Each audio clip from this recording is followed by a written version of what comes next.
ասել, որ այսօր եզդիական նոր տարին է եւ ես ուզում եմ Հայաստանի եզդիական համայնքին շնորհավորել այդ տոնի կապակցությամբ մեր եղբայրներին եւ շնորհակալություն հայտնել, որ այն բոլոր ջանքերի եւ ներդրման համար, որ նրանք ներդնում են մեր ընդհանուր հայրենիքի կայացման եւ զարգացման գործում։ Շնորհավոր եզդիական նոր տարի։ Մեծարգո նախագահող, ազգային ժողովի հարգելի փոխնախագահներ, կառավարության հարգելի անդամներ, հարգելի պատգամավորներ, սիրելի ժողովուրդ, ներկայացնում եմ Հայաստանի Հանրապետության կառավարության ծրագրի կատարման ընթացքի եւ արդյունքների մասին 2020 թվականի տարեկան զեկույցը։ 2019 թվականը մեզ համար, Հայաստանի Հանրապետության համար աննախադեպ հաջող տարի էր եւ 19 թվականին մենք ունեցանք վերջին 10 տարվա համար աննախադեպ բարձր տնտեսական արդյունքներ, 7.6% տնտեսական աճ եւ շուրջ 63 միլիարդ դրամով գերակատարեցինք բյուջեի եկամտային մասի նախապես ծրագրավորված պլանը։ 2020 թվականի հունվար-փետրվարին տնտեսական աճի այս դինամիկան շարունակվեց։ 20 թվականի հունվար-փետրվարին Հայաստանի Հանրապետությունում արձանագրվեց ավելի քան 9% տնտեսական ակտիվության ցուցանիշ, բայց մարտից արդեն Հայաստան մուտք գործեց կորոնավիրուսը եւ մեր մոտ սկսեց ճգնաժամային մի ժամանակաշրջան եւ թվում էր, թե կորոնավիրուսը մեզ համար լինելու է 20 թվականի վատագույն հիշողությունը, բայց սեպտեմբերին մենք ունեցանք 44-օրյա պատերազմը մեզ համար ծանր հետևանքներով։ Վերը նշված հանգամանքների բերումով Հայաստանի Հանրապետության կառավարությունը 2020 թվականին իրականացրել է ճգնաժամային կառավարում։ Եվ առաջին փուլում այդ ճգնաժամային կառավարումը կապված էր կորոնավիրուսի հետ, որի արդյունքում այսօրվա դրությամբ Հայաստանի Հանրապետության ավելի քան 200,000 քաղաքացիներ վարակվել են կորոնավիրուսով, տնտեսական ցուցանիշները մեր արդեն ասացի 2020 թվականին 7.6% տնտեսական անկում ենք ունեցել ենք շուրջ 3770-ից ավելի մահեր կորոնավիրուսից եւ միևնույն ժամանակ իրականացրել ենք հակաճգնաժամային 25 միջոցառում, որի շրջանակներում աջակցություն է ստացել շուրջ 1.1 միլիոն ֆիզիկական անձ, 83,000 իրավաբանական անձ։ Ուզում եմ ընդգծել նաև, որ շահառուներին ընդհանուր առմամբ հասանելի է եղել 239 միլիարդ դրամ կորոնավիրուսի հակաճգնաժամային փաթեթի շրջանակներում, որից պետբյուջեի ծախսը 55 միլիարդ դրամ, փոխառու միջոցները պետական բյուջեից 20 միլիարդ դրամ, մնացածը կառավարության խթանող քաղաքականության արդյունքում իրականացվել է բանկային համակարգի միջոցով։ Եվ այնուամենայնիվ կարծում եմ 20 թվականի համար այսօր մեր կարևորագույն ասելիքը պիտի կապված լինի 44-օրյա պատերազմի հետ եւ գիտեք, որ սեպտեմբերի 27-ին սկսվել է պատերազմը Ադրբեջանի հարձակումով։ Պատերազմի մասին իհարկե շատ է խոսվել, բայց ես այսօրվա առիթը պատեհ եմ համարում պատերազմի վերաբերյալ տեղի ունեցած մի շարք շահարկումների, մի շարք ապատեղեկատվությունների եւ մի շարք հարցերի պատասխանը տալու։ Ընդ որում շատ կարևոր է ընդգծել, որ մենք այս ընթացքում ունեցել ենք թյուրըմբռնումներ, ոմանք հատուկ պլանավորված, ոմանք գուցեև ակամա եւ ոչ դիտավորյալ։ Ուզում եմ սկսել Գլխավոր շտաբի նախկին պետ Օնիկ Գասպարյանի 2020 թվականի նոյեմբերի 17-ին արած հայտարարությունից։ Նոյեմբերի 17-ին այն ժամանակ դեռ Գլխավոր շտաբի պետ Օնիկ Գասպարյանը հայտարարել է, որ պատերազմի 4-րդ օրը անվտանգության խորհրդի նիստի ժամանակ ներկայացրել է մեր կորուստները եւ ստեղծված իրադրության վերաբերյալ զինված ուժերի գնահատականը նշելով մեջբերում եմ, որ 2-3 օրվա ընթացքում անհրաժեշտ է միջոցներ ձեռնարկել պատերազմը կանգնեցնելու համար։ Ուզում եմ այս ամբիոնից պատասխանատու եւ պաշտոնապես արձանագրել, որ Օնիկ Գասպարյանի նոյեմբերի 17-ի հայտարարության այդ կետը իրականության հետ որևէ աղերս եւ առնչություն չունի։ Չի ասել գլխավոր շտաբի պետը նման բան, դա արձանագրված է պաշտոնապես,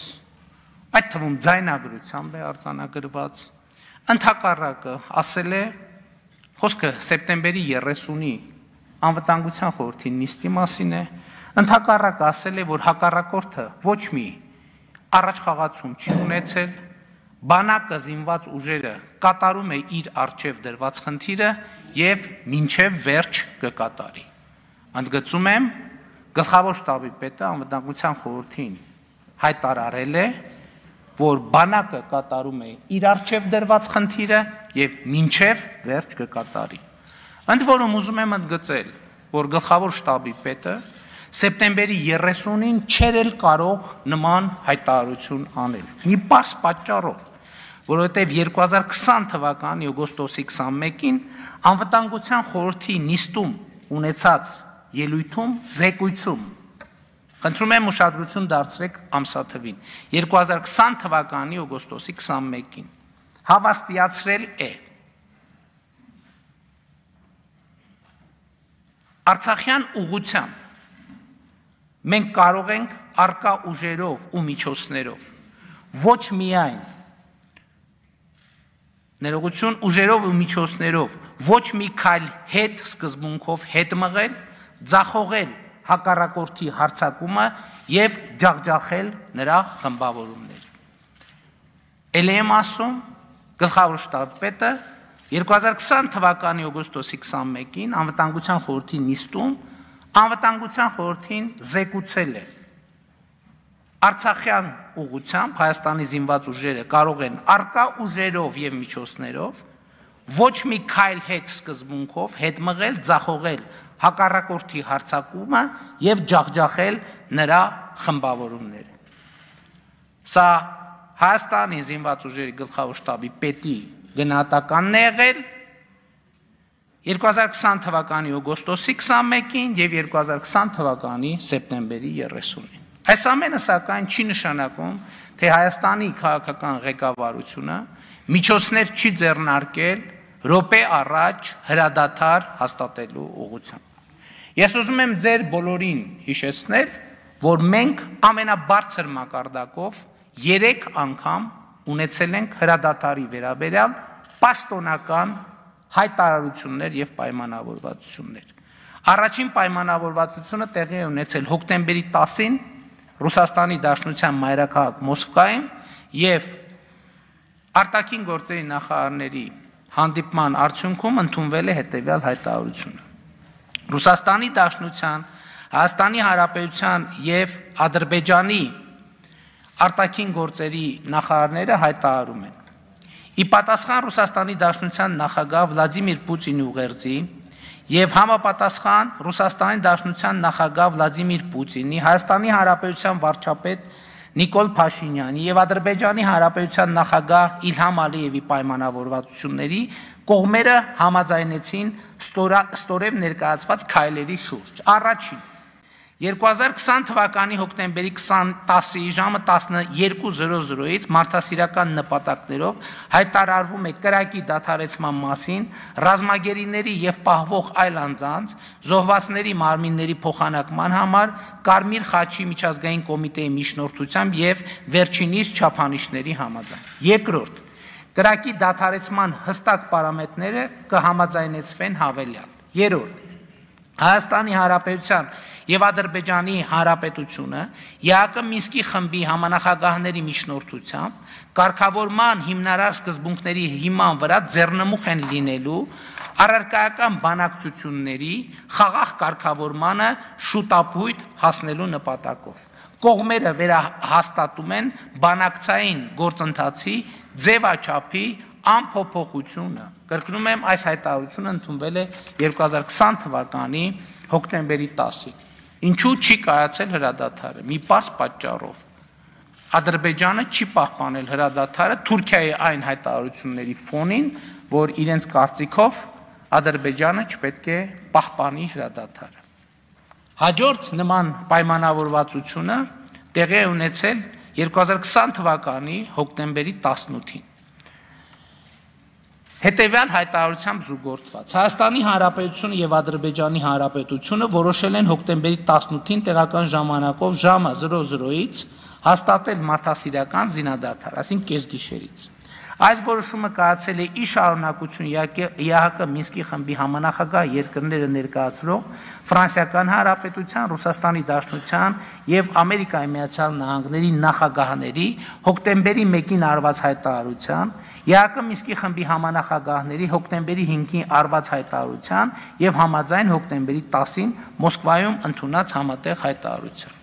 Այս պայմանավորվածությունը ձեռք է բերվել Ֆրանսիայի նախագահ Էմանուել Մակրոնի միջնորդությամբ։ Հրադադարը չի պահպանվել կրկին Ադրբեջանի կողմից։ Հաջորդ հրադադարի մասին պայմանավորվածությունը ձեռք է բերվել 2020 թվականի հոկտեմբերի 26-ին, այս անգամ արդեն Միացյալ Նահանգների միջնորդությամբ։ Այդ միջնորդական ջանքերի արդյունքում ընդունվել է հետևյալ հայտարարությունը։ Հայաստանի արտգործնախարար Զոհրաբ Մնացականյանը եւ Ադրբեջանի արտգործնախարար Ջեյհուն Բայրամովը հոկտեմբերի 24-ին հանդիպում ունեցան ԱՄՆ պետքարտուղարի տեղակալ Սթիվեն Բիգանի հետ եւ վերահաստատեցին իրենց երկրների հանձնառությունը կյանքի կոչելու եւ պահպանելու հումանիտար հրադադարի վերաբերյալ պայմանավորվածությունները, որոնք ձեռք են բերվել Մոսկվայում հոկտեմբերի 10-ին եւ վերահաստատվել հոկտեմբերի 17-ին Փարիզում արված հայտարարությամբ համահունչ ԱՄՆ նախագահ Դոնալդ Տրամփի, Ֆրանսիայի նախագահ Էմանուել Մակրոնի եւ Ֆրանսիայի նախագահ Վլադիմիր Պուտինի կողմից հոկտեմբերի 1-ին արված հայտարարությամբ։ Հումանիտար հրադադարն ուժի մեջ կմտնի հոկտեմբերի 26-ին տեղական ժամանակով 08:00-ին։ Միացյալ Նահանգները խթանեցին ինտենսիվ բանակցություններ ԱԳ նախարարների եւ Մինսկի խմբի համանախագահների միջև Հայաստանին եւ Ադրբեջանին ԼՂ հակամարտության խաղաղ կարգավորմանը մոտեցնելու նպատակով։ Ես ուզում եմ հիշեցնել, որ բոլոր երեք հայտարարությունների մեջ հղում է արված հոկտեմբերի 10-ին Մոսկվայում արված հայտարարությանը, որտեղ արձանագրվում է, որ բանակցային գործընթացը պետք է տեղի ունենա ԵԱՀԿ Մինսկի խմբի շրջանակներում եւ ֆորմատի փոփոխություն տեղի չի ունենում, բայց հերթական հայտարարությունը հրադադարը նույնպես չի պահպանվել Ադրբեջանի կողմից։ Շատ է շահարկվել այն մասին, թե ինչ է տեղի ունեցել հոկտեմբերի 19-ին եւ հոկտեմբերի 19-ից հետո։ Տեղի է ունեցել հետեւյալը. վերլուծելով իրադրությունը եւ խորհրդակցելով Արցախի նախագահի եւ զինված ուժերի գլխավոր շտաբի հետ, ես որոշել եմ, որ մենք պետք է որոշակի նաեւ ծանր զիջումների ճանապարհով հասնենք հրադադար։ Եվ այդ կապակցությամբ հրավիրել եմ անվտանգության խորհրդի նիստ, որին մասնակցել են խորհրդանական խմբակցությունների ներկայացուցիչները, այդ թվում ընդդիմադիր, ընդ որում ես ասել եմ, որ խորհրդանական ընդդիմության ներկայացուցիչներին հրավիրել եմ ոչ թե նրանց հետ պատասխանատվություն կիսելու, այլ ուղղակի նրանց տեղեկացնելու համար, որովհետև այս պահին տեղի ունեցողի վերաբերյալ չեմ կարող հրապարակային հայտարարություն անել, որովհետև եթե հանկարծ հակառակ կողմը չընդունի մեր առաջարկը, այդ հայտարարությունները մեր ընդհանուր իրադրության վրա դրական չեն ազդի։ Ավելին, ասեմ նաև անվտանգության խորհրդի այդ նիստին մասնակցել են Հանրապետության նախագահը եւ Վեհափար Հայրապետը։ Նույն օրը ես հրավիրել եմ արտախորհրդանական ընդդիմության ներկայացուցիչներին եւ ելի տեղեկացնել եմ նրանց կատարվող իրադարձությունների մասին։ Կրկնել եմ հատուկ, որ ես չեմ հրավիրել նրանց հետ պատասխանատվություն կիսելու կամ պատասխանատվություն նրանց վրա դնելու համար։ Հրավիրել եմ ուղղակի տեղեկացնելու համար, թե ինչ է տեղի ունենում։ Որից հետո ես համաձայն պայմանավորվածությամբ զանգահարել եմ Ռուսաստանի Դաշնության նախագահին եւ ասել եմ, որ մենք ուզում ենք հրադադար Ադրբեջանի տարածքների 5 գումարած 2 ձևաչափով վերադարձի պայմանով, մի պայման, որ նախկինում էլ միջնորդների կողմից Հայաստանի Հանրապետությանը առաջադրված ա եղել ամենատարբեր ֆորմատներով։ Այս խոսակցության համատեքստում է, որ մենք մանրամասն քննարկում ենք ունեցել Ռուսաստանի Դաշնության նախագահի հետ, եւ նա ասել է, մենք ընդհանուր ըմբռնում ենք ձեռքբերել, սա շատ կարևոր արձանագրում է, որ մենք արձանագրել ենք, որ Ռուսաստանի Դաշնության նախագահի հետ մենք նույն կերպ ենք ձևակերպում կամ ունենք ընդհանուր ձևակերպում իրադրության հաղթահարման, գիտեք, որ այնտեղ փախստականների վերադարձի հարց է եղել, ադրբեջանցի ներքին տեղահանվածների հարց է եղել վերադարձի Լեռնային Ղարաբաղ, եւ ես ասել եմ, որ մենք սկզբունքորեն այդ հարցի հետ կապված առարկություն չունենք, չենք ունենա, եթե մենք հարցը ինչ որ կերպ փոխկապակցենք Լեռնային Ղարաբաղի կարգավիճակի ճշգրտման process-ի հետ, որից հետո Ռուսաստանի նախագահը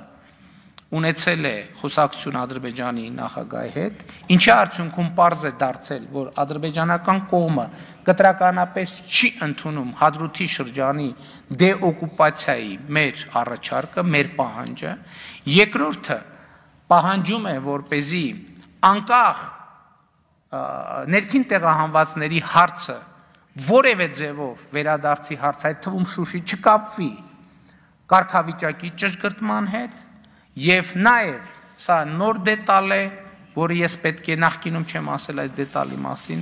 նաեւ ակնարկ է եղել այն մասին, որ ոչ թե պետք է լինի 5 գումարած 2 բանաձևով տարածքների վերադարձ, գումարած սրան, այլ պետք է լինի 7 տարածքների վերադարձ։ Դա ասվել է որպես ակնարկ այն դեպքի համար, եթե մենք մինչև այս կետը առաջադրված պայմաններին համաձայնենք։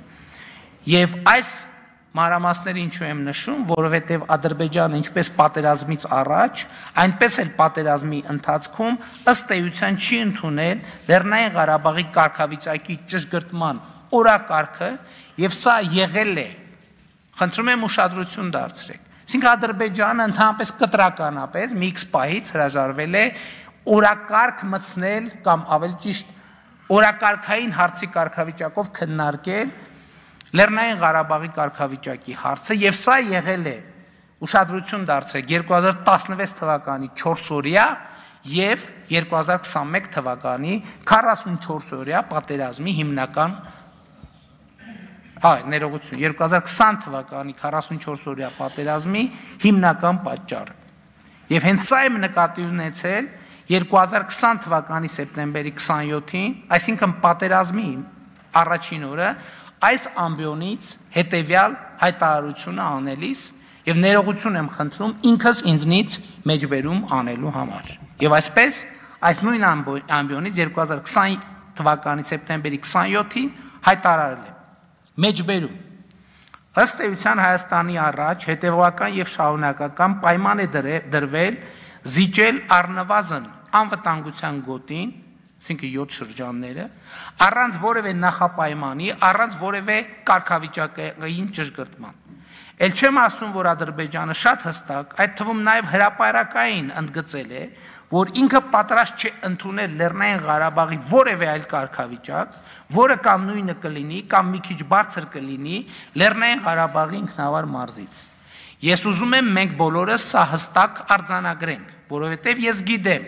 որ լինելու են հարցեր եւ հարցադրումներ, արդյոք կարող ենք խուսափել եւ ինչ պիտի անեինք, որ խուսափեինք այդ իրավիճակից, սա շատ կարեւոր նյուանս է։ Պիտի անեինք մի բան, համաձայնվեինք, որ Արցախը Լեռնային Ղարաբաղի ինքնավար մարզ է, ինքնավար մարզ գուցե մի փոքր ավել լիազորություններով։ Եթե մենք սրան համաձայնենք, մենք հենց հիմա կարող ենք ամեն ինչ կանգնեցնել։ Ուզում եմ, որ Հայաստանի խորհրդարանը արձանագրի, եւ ես ուղիղ հարց եմ տալիս։ Մենք համաձայն ենք այսպիսի լուծման, եթե այո, մենք հենց այսօր կարող ենք լուծել այս հարցը։ Եվ այս հայտարարությունը արել եմ պատգամավոր Ուրիխանյանի հարցին ի պատասխան։ Ինչու եմ ես այսպես դրել հարցը։ Որովհետև մենք մեր իշխանությունը, մեր կառավարությունը Լեռնային Ղարաբաղի հարցի կարգավորումը այո պիտի արձանագրենք, ժառանգել ենք փակուղային, նախապատերազմական եւ յետպատերազմական վիճակում։ Ինչ հիմքեր ունեմ նման պնդում անելու։ Այս մասին են վկայում Սա ապացուցվում է 2018 թվականի ապրիլի 17-ին այս ամբիոնից վարչապետի ընտրության ժամանակ Սերժ Սարգսյանի արած երկու հայտարարությունները։ Այդ օրը պատասխանելով Կարեն Բեկարյանի հարցին Սերժ Սարգսյանը ասել է. բանակցային գործընթացը լավատեսություն չի ներշնչում, բայց ավելի հստակ ասած այդ բանակցային գործընթացը ուղղակի կանգնած է։ Կանգնած է, որովհետև այդ բանակցությունների արդյունքից Ադրբեջանի ղեկավարության ակնկալիքները անիրատեսական են, անընդունելի մեզ համար։ Մեջբերման ավարտ։ Այդ նույն օրը պատգամավոր Սամվել Նիկոյանի հարցին ի պատասխան Սերժ Սարգսյանը հայտարարել է. մեջբերում։ Նախ պետք է ասեմ, որ ապրիլյան պատերազմը եւ անակնկալ էր եւ անակնկալ չէր այն առումով, որ շատ դեպքերում մարդիկ գրեթե համոզված են ինչ-որ բանում, բայց ներսում հույս են փայփայում, որ հակառակորդը կամ գործընկերը կղեկավարվի առողջ տրամաբանությամբ եւ չի գնա քայլերի, որոնք վնասակար են երկու կողմի համար էլ։ Այս առումով մենք դաս առաջին պետք է համարենք այն, որ այլևս բանալի բառը այլևսն է։ Այս առումով մենք դաս առաջին պետք է համարենք այն, որ այլևս գոնե շատ տևական ժամանակ երբեք մենք չպետք է հույս փայփայենք, որ Ադրբեջանի ղեկավարությունը թողնելու է իր ուխտադրուժ մոտեցումները, թողնելու է իր ցանկությունը ուժով լուծելու Լեռնային Ղարաբաղի հիմնախնդիրը, մեջբերման ավարտ։ Մենք ըստ էության 2017 թվականին ունեցել ենք մի վիճակ, որ բանակցային գործընթացում Հայաստանի Հանրապետությունը հասել էր իր կարմիր գծերին եւ մի բան էլ հատել էր այդ կարմիր գծերը։ Եվ սրա մասին է վկայում 2016 թվականի նոյեմբերի 17-ին Սերժ Սարգսյանի «Ռոսիա Սեգոդնիա» լրատվական գործակալությանը տված հարցազրույց, որից անում եմ հետևյալ մեջբերումը։ Մենք մի քանի անգամ մոտ էինք ստորագրելու փաստաթուղթը, որտեղ բոլոր այդ սկզբունքները հստակ արտացոլված էին։ Այսինքն հայկական կողմերը Լեռնային Ղարաբաղն ու Հայաստանը թողնում են այն տարածքները, որոնք ներկայումս զբաղեցված են որպես անվտանգության գոտի։ Այն տարածքները, որոնց մասին ադրբեջանցիներն ասում են, որ դրանք օկուպացված են, անվանում են բռնազավթված ադրբեջանական 7 շրջանները։ Այն տարածքները, որոնք ադրբեջանցիներն անվանում են բռնազավթված։ Թողնում ենք տարածքները հեռանում, այսինքն դա տարածքային ամբողջականության սկզբունքն է։ Բայց առաջին կետում հստակ գրված էր, որ Լեռնային Ղարաբաղի վերջնական իրավական կարգավիճակը որոշվելու է Լեռնային Ղարաբաղի ժողովրդի ազատ կամ արտահայտման միջոցով։ Այնուհետև գրված էր, ով է մասնակցելու, ինչպիսի օրակարգ է եւ ամենը։ Լրագրողը հարցը տալիս, այսինքն հանրաքվե։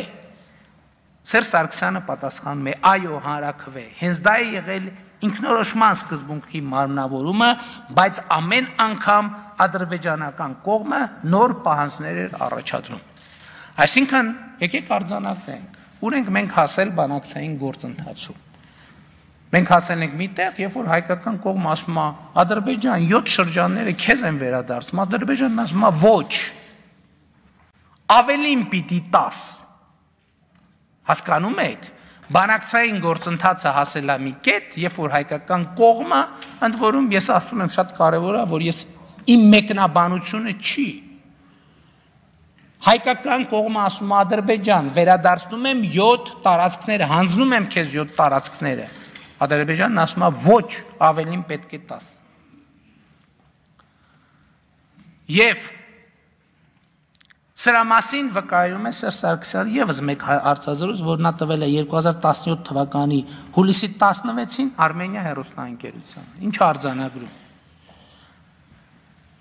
Մեջբերում։ Ապրիլյան պատերազմը ցույց տվեց, որ Ադրբեջանը հրաժարվում է խնդրի լուծման մադրիդյան տարբերակից, եւ դա հասկանալի դառավ բոլորին։ Ադրբեջանի դիրքորոշումն էլ պարզ է, նա ասում է, որ Լեռնային Ղարաբաղի խնդիրը Ադրբեջանի ներքին գործն է, այսինքն Ղարաբաղը Ադրբեջանի բաղկացուցիչ մասն է եւ այդպիսին պետք է շարունակի մնալ։ Ես այդ մեջբերումները արեցի ցույց տալու համար, որ այնինչ ասել եմ падգամավորի հարցինի պատասխան այս ամբիոնից Հայաստանի ազգային ժողովի առաջ, ժողովրդի առաջ, դա ոչ թե իմ գնահատականն է եղել, այլ բանակցային օբյեկտիվ իրադրություն, որը ապացուցվում է բազմաթիվ փաստերով, այդ թվում ձեռքբերված ուրեմն մեջբերումներով։ Բայց հետպատերազմական շրջանում նախկինում Հայաստանը ղեկավարած անձինք հանդես են եկել հայտարարություններով, որոնք պետք է հստակ պարզաբանվեն։ Մեր իրականության մեջ ստեղծվել է այդ թվում իմ ասած շրջանակի կողմից մի այսպիսի ըմբռնում, թե այն կողմը, որը բանակցություններում, այսպես ասած, ցուցաբերում է ոչ կառուցողական մոտեցում, այդ կողմի նկատմամբ միջազգային հանրությունը ճնշումներ է գործադրում նրան կառուցողական դաշտ բերելու համար։ Սա ուղղակի պարզ մոլորություն է, ժողովրդին եւ բոլորի մոլորության մեջ գցելու փորձ է, որովհետեւ մի X պայից սկսած, առնվազն 2011 թվականից սկսած,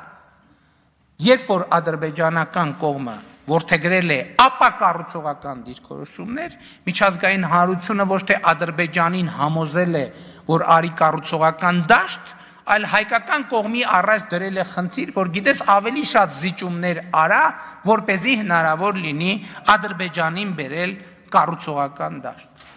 Եվ ընդ որում են պնդումները, որ հարաքվեի շուրջ պայմանավորվածություններ կան, ովքեր պիտի մասնակցեին հարաքվեին, ես ուզում եմ պարզաբանել, որ սա նույնպես մեր ժողովրդին մոլորության մեջ գցելու փորձ է։ Այո, բանակցային փաթեթներում, այդ թվում 2015-16 թվականներից հետո քննարկվող եղել է հարաքվեի դրույթ եւ ասվել է, որ այդ հարաքվեն պետք է արտահայտի Լեռնային Ղարաբաղի, խնդրում եմ ձևակերպումներին ուշադրություն դարձրեք, որովհետեւ առաջին հայացքից ոչ մի տարօրինակ բան այդ ձևակերպումներում չեք գտնելու, որ հարաքվեն պետք է արտահայտի Լեռնային Ղարաբաղի ամբողջ բնակչության ազատ կամ արտահայտումը։ Թվում է թե ամեն ինչ նորմալ է, բայց չկա ընդգծում, իսկ որտեղ է տեղի ունենալու այդ հարաքվեն, հարաքվելի արեալը նկարագրված չէ, եւ սա սկզբունքային կարևոր հարց է, որովհետեւ Ադրբեջանը միշտ ունեցել են դիրքորոշումը, որ իր սահմանադրության համաձայն եւ իր տրամաբանության համաձայն իր միջազգայինորեն իր տարածքի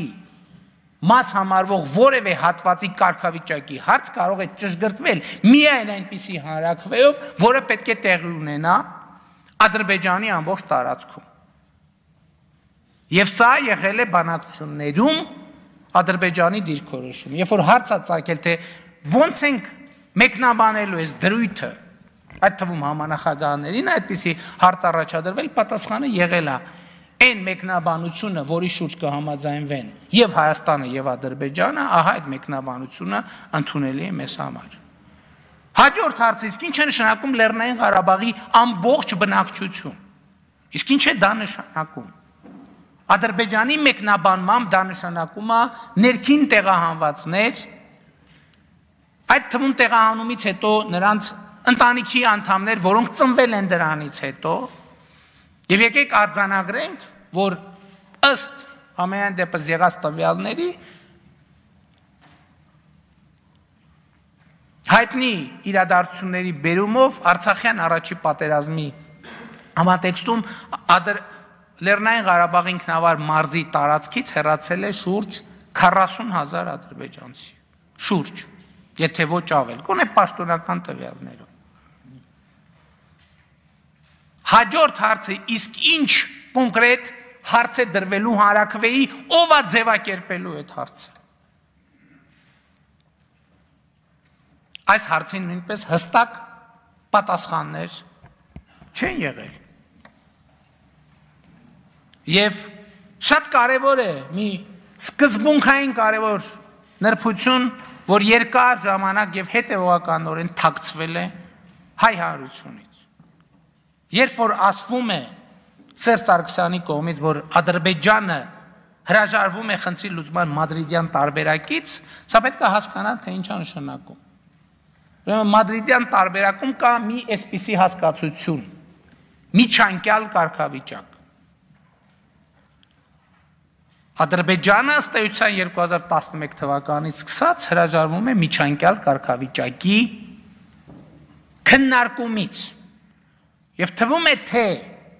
այս պայմաններում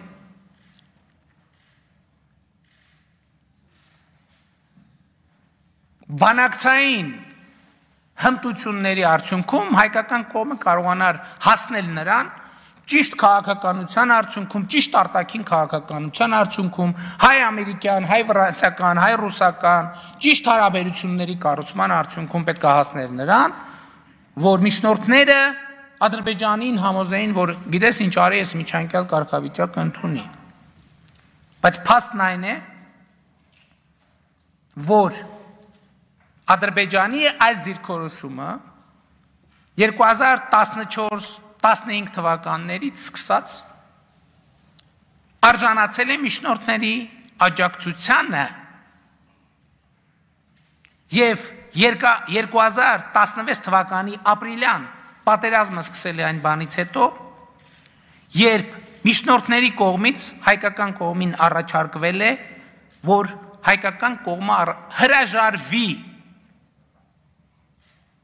միջանկյալ կարգավիճակի արձանագրման պահանջից։ Ես ուզում եմ հստակ արձանագրենք։ 2016 թվականի ապրիլի 2 ամիս առաջ միջնորդների կողմից եղել է հստակ առաջարկ, որ հայկական կողմը հրաժարվի միջանկյալ կարգավիճակի արձանագրման ձգտումներից։ Հայկական կողմը հրաժարվել է եւ դրանից 2 ամիս անց սկսել է ապրիլյան պատերազմը, որը տարածքային կորուստներից հետո կանգնեցնելու հանգամանքով ըստ էության դառնում է պիտի դառնար իմ նշած օրակարգի, այսինքն միջանկյալ կարգավիճակից հրաժարումի պարտադրում։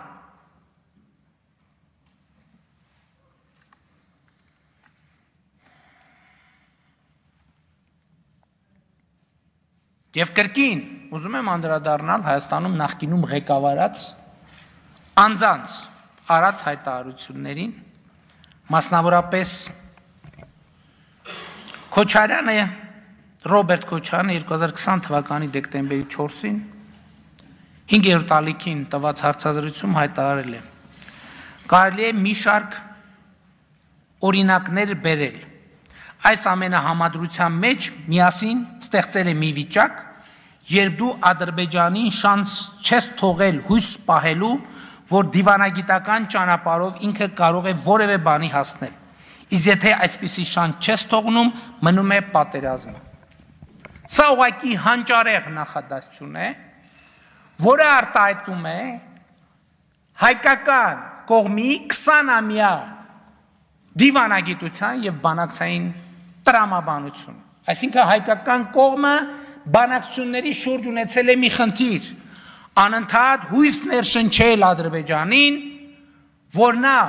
բանակցությունների արդյունքում կհասնի այն բանին, ինչ ինքը ուզում է։ Իսկ ինքը ուզում է, որ Ղարաբաղը լինի իր կազմում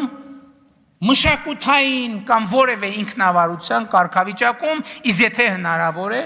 նույնիսկ առանց դրա։ Բայց եթե դու 20 տարի անընդհատ հույս ես տալիս, գալիս է պահը, երբ որ այդ հույսը պիտի արդարացնես։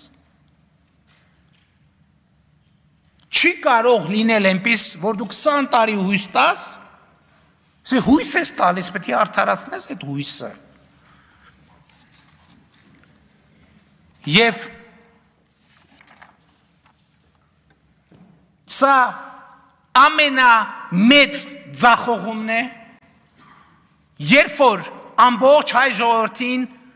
Ներշնչվել է, որ գիտեք ինչ, մենք պետք է հրաժարվենք մեր բոլոր իրավունքներից։ Մենք պետք է հրաժարվենք Արցախյան շարժման բոլոր արդյունքներից։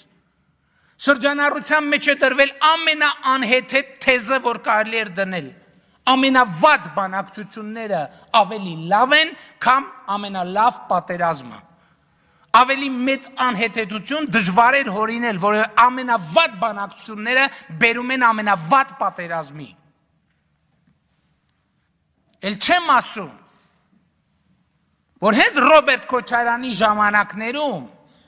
97-98 թվականներին ոչ միայն հույս են տվել Ադրբեջանին, որ Ադրբեջանը կհասնի իր նպատակին, այլև երաշխիք են տվել, եւ այդ երաշխիքը Ղարաբաղը բանակցային գործընթացից դուրս թողելն էր։ Հիմա Լևոն Տեր-Պետրոսյանն ու Ռոբերտ Քոչարյանը հիմա չգիտեմ վիճում են թե չեն վիճում, բայց մի երկու տարի առաջ վիճում էին, ով է իրանցից դուրս թողել։ Բայց առանց Ղարաբաղի բանակցությունների գնալը երաշխիք է եղել Ադրբեջանին, որ նրանք հույս եւ երաշխիք, որ նրանք պիտի հասնեն իրենց նպատակին։ Ինչ պիտի անեին։ Այո, ինչ մենք փորձեցինք անել 2019 թվականին ասելով, որ մենք առանց Ղարաբաղի չենք պատկերացնում բանակցություն եւ հարցի լուծում, իրենք պետք է անեին 97-98 թվականին, որտեղ այն ժամանակ Ադրբեջանը պատրաստ չէր եւ չէր կարող ռազմական լուծում տալ խնդրին։ Եվ մենք ոչ միայն մեզ չէինք խափի, թե մենք բանակցություններով խնդիր ենք լուծում, այլև Ադրբեջանին զուգահեռ կպատրաստվեինք պատերազմի եւ ոչ թե զինվորի հացը գողանալով Բադեն-Բադեններում, Եվրոպաներում, Փարիզներում դղյակ կառնեինք։ Ռոբերտ Քոչարյանը ասում է, եթե վարչապետը լիներ թուրքական գործակալ, կաներ այն ամենը, ինչ արվել է։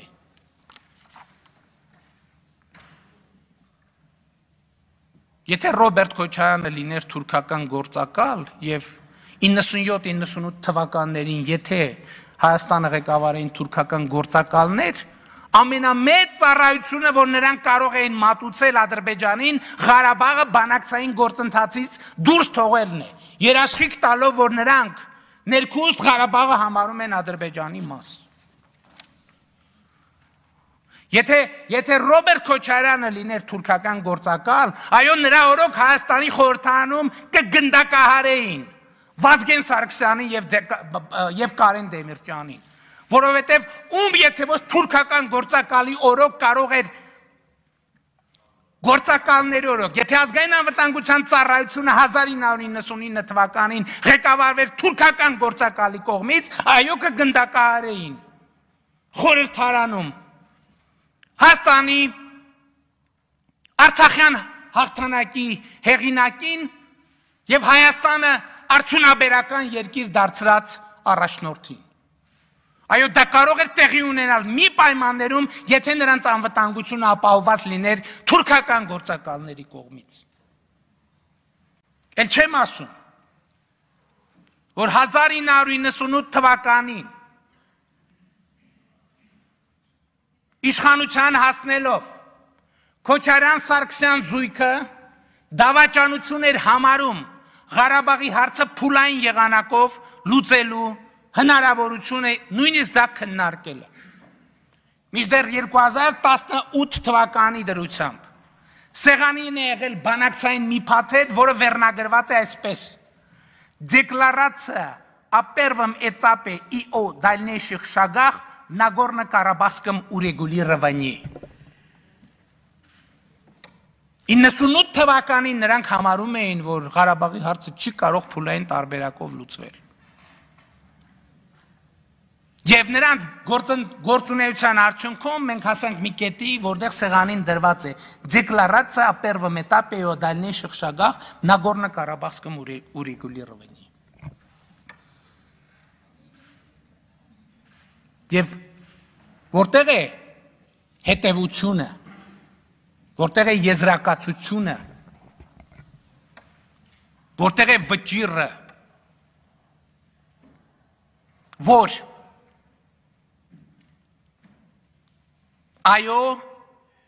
Քոչարյան-Սարգսյան զույգը 1998 թվականին Ղարաբաղի հարցը օգտագործելով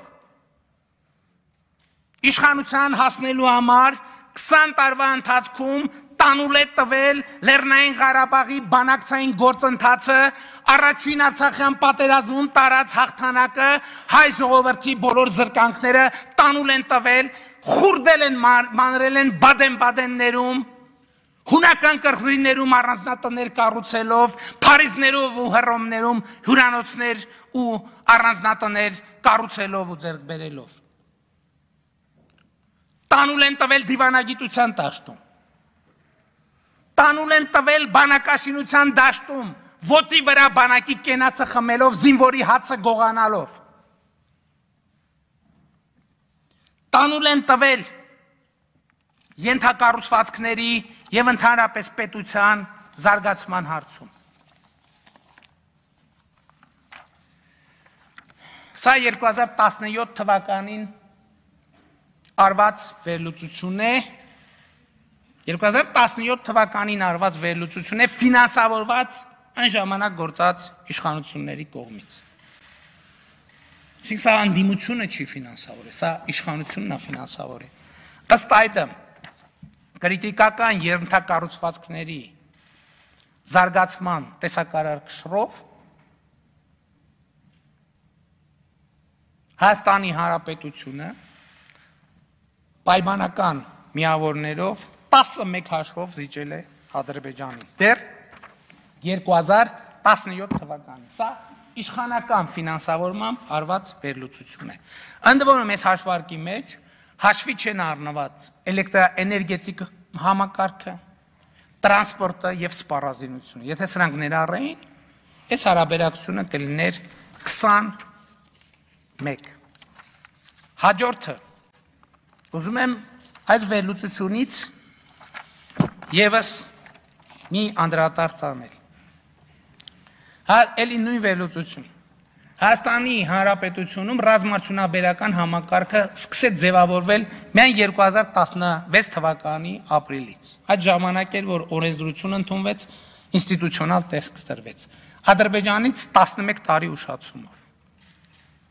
Կառուցվածքային առումով ինֆորմացիոն տեխնոլոգիաների ոլորտը նախարարական մակարդակով Հայաստանում կազմավորվել է միայն 2016 թվականին, Ադրբեջանից 12 տարի ուշացումով։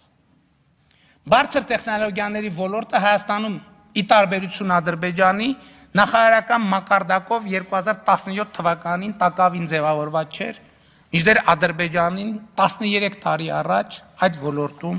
նախարարություն էր ձևավորված։ Եվ 2017 թվականին Ադրբեջանը ուներ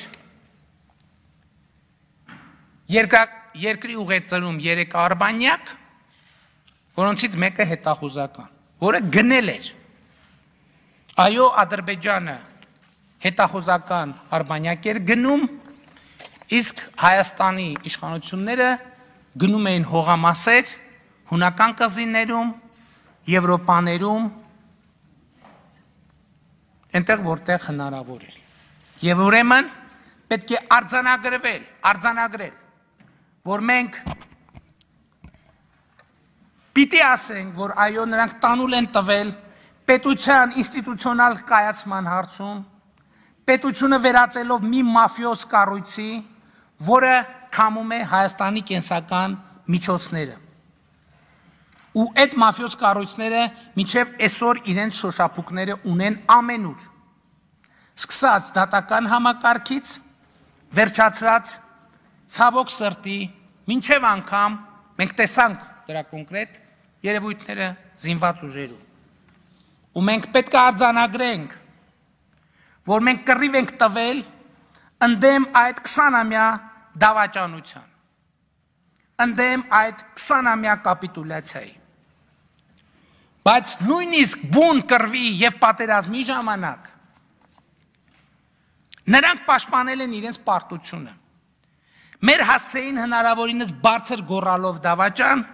որ իրենց դավաճանությունը քողարկեն։ Մեր հասցեին հնարավորինս բարձր գոռալով կապիտուլյանտ,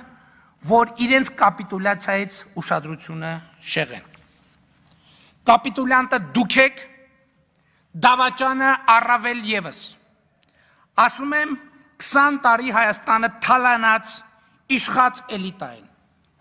Իսկ մենք ամեն օր երբեմն կենաց մահու կռիվ ենք տվել ձեր կապիտուլյացիայի եւ դավաճանության դեմ եւ ուզում եմ այս բարձր ամբիոնից հայտարարել, որ շարունակելու ենք մեր պայքարը, մեր անմնացորդ ու նվիրական պայքարը հանուն ազատ, հզոր, երջանիկ Հայաստանի։ Ու մենք հենց հիմա Հայաստանի Հանրապետության ժողովրդին Հայաստանում, Արցախում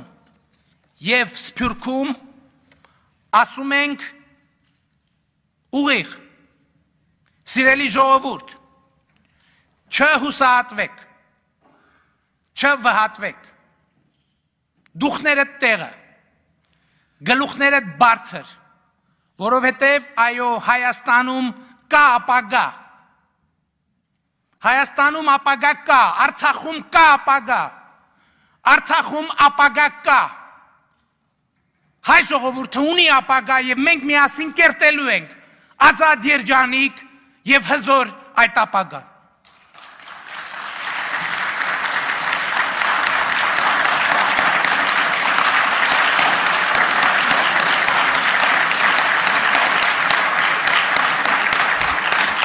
Շնորհակալ եմ։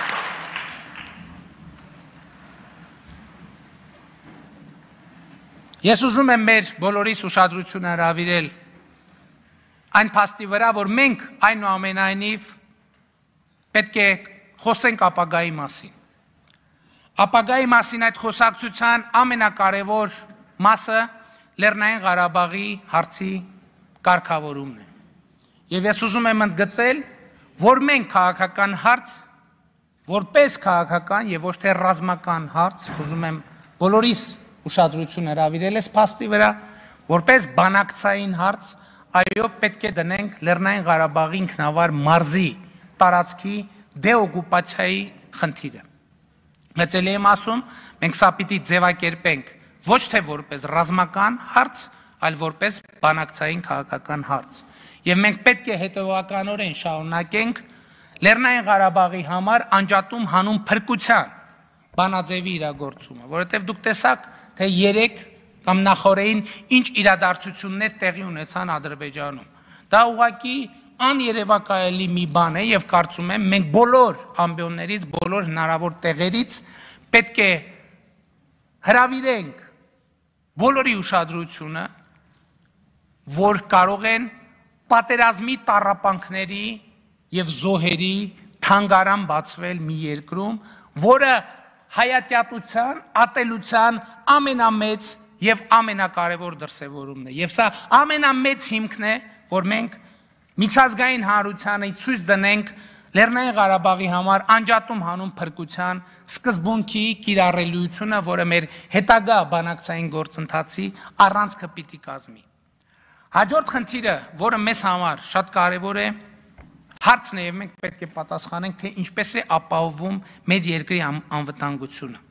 Պետք է արձանագրենք, որ Հայաստանի Հանրապետության արտաքին անվտանգության ապահովման առանցքը հայ-ռուսական ռազմական դաշինքն է, որն ամրապնդված է մի քանի տասնյակ ռազմավարական բնույթ ունեցող միջազգային պայմանագրերով եւ փոխադարձ դաշնակցային պարտավորություններով։ Այս առումով Հայաստանի անվտանգության համար գործնական կարևոր նշանակություն ունեն հայ-ռուսական միացյալ զորա խմբավորումը եւ հավաքական անվտանգության Կովկասյան տարածաշրջանում հայ-ռուսական հակաօդային պաշտպանության միացյալ համակարգը։ Այս երկու համակարգերը ձևավորած պայմանագրերի տրամաբանությամբ հարձակումը Հայաստանի վրա նշանակում է հարձակում Ռուսաստանի վրա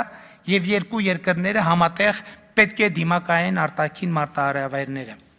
Այս համատեքստում մեկնարկել է նաև Հայաստանի զինված ուժերի բարեփոխումների լայնածավալ գործընթացը, որը նախ կներառնի կառուցվածքային, ապա եւ բովանդակային բարեփոխումներ։ Ռազմավարական հեռանկարում մենք պատկերացնում ենք, որ լրջորեն պետք է քննարկենք Հայաստանի Հանրապետության անցումը պրոֆեսիոնալ բանակի եւ ժամկետային կամ զորահավաքային զինծառայության կառուցվածքը էականորեն պետք է մենք կարողանանք փոփոխել։ Բացի դա, մենք հույս ունենք եւ մենք քննարկում ենք Հայաստանում ռուսական 102-րդ ռազմաբազայի հնարավորությունները հարստացնելու հարցը, ինչպես նաև կան քննարկումներ, պաշտպանության նախարարը այդ մասին արդեն հայտարարել է, որ Սյունիքի մարզում մենք նաև 102-րդ ռազմաբազայի հենակետ ստեղծելու վերաբերյալ բավականին արդյունավետ քննարկումներ ենք ունենում Ռուսաստանի մեր գործընկերների հետ, նաև Սյունիքի մարզի մի շարք հատվածներում Հայաստանի պետական սահմանի պահպանությանը մասնակցում են նաև ռուս սահմանապահները։ Ռազմավարական հեռանկարում մենք պատկերացնում ենք, որ Հայաստանի պետական սահմանների այն հատվածների պահպանությունը, որը իրականացնում են Հայաստանի զինված ուժերը, կդրվի սահմանապահների վրա, իսկ բանակի ստորաբաժանումները կզբաղվեն բացառապես մարտական պատրաստականության, մարտունակության բարձրացման հարցերով։ Արցախի անվտանգությունը կշարունակի իրականացնել պաշտպանության բանակը ռուսական խաղաղապահ ուժերի հետ համատեղ եւ այս առումով որևէ բան մեծ փոփոխություն մենք չենք ունենա։ Ես ուզում եմ բարձրամանել մեր ձևակերպումը պայմանագրային եւ պրոֆեսիոնալ հասկացությունների մեջ մենք պետք է որոշակի տարբերակում մտցնել։ Մենք ինչ խնդրեմ ունեինք երկար տարիներ։ Գիտենք այդ խնդրեմ, բայց ցավոք էլի չենք չնկատելու ենք տալիս կամ նկատում ենք, բայց տեսեք, պայմանագրային բավականին մեծ թվով զինծառայողներ ընդգրկված են մարտական հերթապահության մեջ, բայց մեր պայմանագրայինները ըստ էության 14 օր իրականացնում էին մարտական հերթապահություն, 14 օր գնում էին զբաղվում էին իրենց գործերով, մեկ գյուղատնտեսությամբ, մյուսը այլ աշխատանքով եւ ըստ էության մարտական պատրաստության բարձրացման հետ կապված աշխատանքները շատ թերի էին ի սահմանափակ։ Պրոֆեսիոնալ զինվորական ինչով է տարբերվում։ Նախ արդեն ես կարծում եմ, որ սահմանների պահպանությունը պետք է իրականացնեն սահմանապահները։ Զինված ուժերը ոչ պատերազմական իրադրության ժամանակ պետք է գտնվեն իրենց մշտական տեղակայման վայրերում եւ նրանք պետք է 24 ժամ շաբաթվա մեջ 7 օր ամսվա բոլոր աշխատանքային օրերին զբաղված լինեն բացառապես մարտական պատրաստության խնդիրներով։ Այսինքն այս ընթացքում նրանք չպետք է շաբաթվա կեսը զբաղվեն, օրինակ գյուղատնտեսությամբ, մյուս կեսը զինվորականությամբ։ Նրանք պրոֆեսիոնալ պետք է զբաղվեն իրենց աշխատանքով, բայց մենք պետք է հասկանանք նաև, որ սա բավականին երկար գործընթաց է, դա 1-2 օրում որքան էլ ցավալի է հնարավոր չի անել։ Եվ այդ գործընթացը ուզում եմ ասել, որ սկսվել է ըստ էության 2018 թվականից, որտեղ 2018 թվականին երրորդ բանակային կորպուսում մասնավորապես մենք սկսեցինք բավական մեծ ծավալների հատուկ նշանակության արագ արձագանքման պրոֆեսիոնալ ջոկատների ձևավորումը եւ հետագա գործընթացներում այդ կառուցվածքը ցույց տվեց իր արդյունավետությունը։ Շատ կարևոր եմ համարում, որ մենք կոմունիկացիաների բացման թեման պահենք մեր ուշադրության կենտրոնում, որովհետև ես ունեմ ցավոք սրտի կասկածներ, որ հենց Ադրբեջանը ամեն ինչ անում է այս գործընթացը տորպեդահարելու եւ Հայաստանը շրջափակման մեջ պահելու համար։ Եվ ուզում եմ, որ մենք արձանագրենք, որ մենք հետևողականորեն գնալու ենք հունվարի 11-ին Մոսկվայում ստորագրված համատեղ հայտարարության իրականացմանը, որովհետև մեր համար ռազմավարական խնդիր է օր առաջ երկաթուղային կապ հաստատել Ռուսաստանի Դաշնության հետ, օր առաջ երկաթուղային կապ հաստատել Իրանի Իսլամական Հանրապետության հետ։ Եվ սա կնշանակի, որ մենք կարողանում ենք ըստ էության տրանսպորտային, տրանզիտային ուղի դառնալ Պարսից ծոցից մինչև Խաղաղ օվկիանոս եւ ամենուր։ Եվ ելի եմ ասում, խնդրում եմ մեր ուշադրությունը այս հարցի վրա, որ իրականում Ադրբեջանը շատ մեծ հավանականությամբ ամեն ինչ կանի, որպեսզի կոմունիկացիաների բացումը տեղի չունենա։ Եվ ուզում եմ տնտեսական լավատեսությունը կրկին հիմնել, հենել նախկինում իմ արած հետևյալ հայտարարության վրա։ որը ուղիղ կապ ունի կոմունիկացիաների բացման հետ։ Ես արդեն ասել եմ, որ շատ է խոսվում այդ մասին եւ դա արդարացի է, որ նույնիսկ Ադրբեջանի տնտեսական հզորացման գործում շատ մեծ դեր է ունեցել նավթը, գազը, նավթամթերքը, բայց ուզում եմ էլի մեր ուշադրությունը հրավիրել մի փաստի վրա, որ Հայաստանը տիրապետում է պայմանական ասած 21-րդ դարի նավթի հսկայական պաշարների, 21-րդ դարի երկու նավթի հսկայական պաշարների, մեկը պղինձն է, մյուսը ջուրը։ Եվ մենք պետք է կարողանանք այնպես անել, որ Հայաստանի Հանրապետությունը ոչ թե հանքաքար արտահանող երկիր լինի, այլ մետաղական պատրաստի արտադրանք արտահանող երկիր, եւ սա ուղիղ կապ ունի կոմունիկացիաների բացման հետ, որովհետեւ ներդրումային միջավայրի այդ կարգի մեծ տնտեսական նախագծեր իրագործելու համար էական է երկաթուղային կապի արկայությունը։ Իհարկե մենք արդեն 2018 թվականից սկսել ենք ջրային պաշարների կուտակման հնարավորությունների ուսումնասիրությունը եւ մյուս կողմից Հայաստանը ոռոգման եւ խմելու ջրի կուտակման մեծ ծրագիր պետք է իրականացնի եւ այս երկու հենքի վրա պետք է լինի հիմնված մեր տնտեսությունը։ Եվ ելի ուզում եմ ընդգծել, որ այո, մենք տիրապետում ենք 21-րդ դարի նավթի, պղնձի եւ ջրի հսկայական պաշարների։ Տարեկան 7 միլիարդ խորանարդ մետր ջուր է ձևավորվում Հայաստանի Հանրապետության տարածքում եւ դրա մի չնչին մասն է, որ մենք ի վիճակի ենք լինում կուտակել։ Հաջորդը, որ մեզ համար ունի ռազմավարական նշանակություն, կրթության ոլորտի բարեփոխումներն են։ Եվ ես ուզում եմ ընդգծել, որ մենք շարունակում ենք Հայաստանում նախակրթարանների ստեղծման բավականին լայնածավալ ծրագիրը եւ մենք այդ ծրագիրը հետեւողականորեն շարունակելու ենք։ Ըստ էության այս շղթայի մաս է, որ մենք մեր կարծիքով վերջապես կարողացել ենք գտնել մի բանաձև, որով պրոֆեսիոնալ ուսուցիչների աշխատավարձը հետեւողականորեն շարունակաբար եւ ըստ էության պայմանական ասած անընդհատ կավելանա։ Եվ դրա համար ես արդեն ներկայացրել եմ, ներդրվում է ուսուցիչների որակավորման հաստատման ատեստացիայի գործընթաց եւ այս տարվանից սկսած ատեստացիա անցած ուսուցիչների աշխատավարձը նոյեմբերից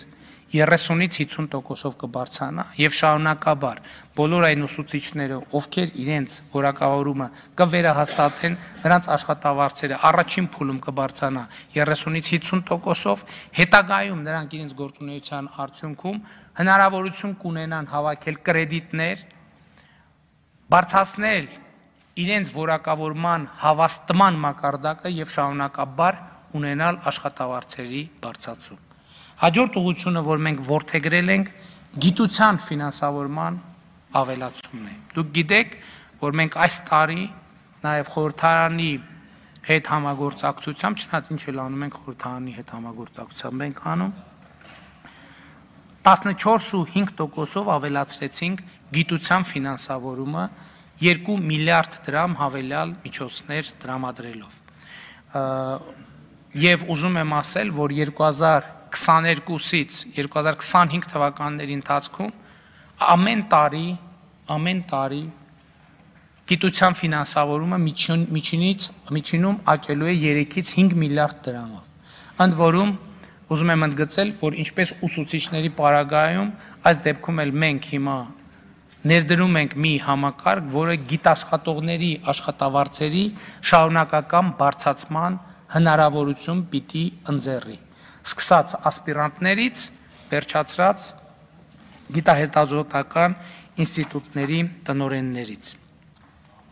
Հարգելի գործընկերներ, հաջորդ ուղղությունը, որ մենք որդեգրել ենք, արդեն ասացի, բարձր տեխնոլոգիական արդյունաբերության նախարարության ձևավորմամբ, եւ ես ուզում եմ ընդգծել, որ այստեղ էլ մենք ֆինանսավորման էական ավելացում ունենք 2019 թվականին բարձր տեխնոլոգիական արդյունաբերության նախարարությունը ունեցել է 5 միլիարդ 570 միլիոն դրամի ֆինանսավորում, 2021 թվականին բյուջետային ֆինանսավորումը հասել է 9 միլիարդ 137 միլիոն դրամի, ըստ էության ավելի քան 40%-ով ավելանալով նախորդ տարվա նկատմամբ։ եւ ես հենվելով այս ամենի վրա ուզում եմ կրկին ընդգծել իմ համոզմունքը, որ Հայաստանում այո ապագա կա, որ Հայաստանում այո կա ապագա։ Եվ ուզում եմ մեր բոլորիս ուշադրությունը հրավիրել մի այսպիսի կարևոր հանգամանքի վրա 2019 թվականին ընդունված կառավարության ծրագրում մեզ համար սկզբունքային հարց է բռնության բացառումը որպես ներհայաստանյան հարցերի լուծման միջոց կամ բռնության, նույնիսկ օրինական բռնության կիրառման դեպքերից հնարավորինս խուսափել եւ դա մեզ համար ծրագրային դրույթ է եւ ես ուզում եմ ուրախությամբ ընդգծել, որ այն իրավիճակները, որ մենք ունեինք խորհրդանշական ձևով ասած Երևանի Հանրապետության հրապարակում, Երևանի Բաղրամյան պողոտայում, Երևանի Դեմիրճյան փողոցում, մենք այդ իրավիճակները հանգուցալուծել ենք առանց որևէ բռնության։ Եվ սա շատ կարևոր արձանագրում է։ Այն ժամանակ, երբ որ Հայաստանի ձեզ հայտնի շրջանակները ամենօրյա ռեժիմով առաջարկում էին գլխատել, կախել, գնդակահարել իշխանության ներկայացուցիչներին, այդ նույն ընթացքում Հայաստանի Հանրապետության իշխանությունը իրավապահ մարմինները իրավիճակները հանգուցալուծեցին ոչ միայն առանց որևէ կրակոցի, նույնիսկ մի ոստիկանական մահակ չի բարձրացել վերև։ Եվ ես ուզում եմ կրկին ընդգծել, որ համաձայն խորհրդանական ընդդիմության հետ ձեռք բերված պայմանավորվածության եւ այդ պայմանավորվածությունը նախապես քննարկվել է նաեւ Հայաստանի Հանրապետության նախագահի հետ Հայաստանի Հանրապետությունում 2020 թվականի հունիսի 20-ին տեղի կունենան արտահերթ խորհրդարանական ընտրություններ եւ սրա ամենակարևոր եւ մեծ սիմվոլը այն է, որ մենք սրբորեն պահել ենք, պահպանել ենք ժողովրդից ստացած իշխանությունը, թույլ չենք տվել, որ պատահական մարդիկ, որոնք իշխանագողության շատ հարուստ փորձ ունեն, ձեռք գցեն այդ իշխանությունը եւ մենք այդ իշխանությունը վերադարձնում ենք ժողովրդին։ Եվ եթե ժողովուրդը կորոշի այդ իշխանությունը կրկին պատվիրակել մեզ ազատ արդար ընտրություններով, մենք կշարունակենք մեր գործունեությունը, մեր պայքարը հանուն ազատ, երջանիկ եւ հզոր Հայաստանի եւ համոզված եմ, որ հայ ժողովուրդը կհաղթի։ Շնորհակալ եմ, պատրաստ եմ պատասխանել ձեր հարցերին։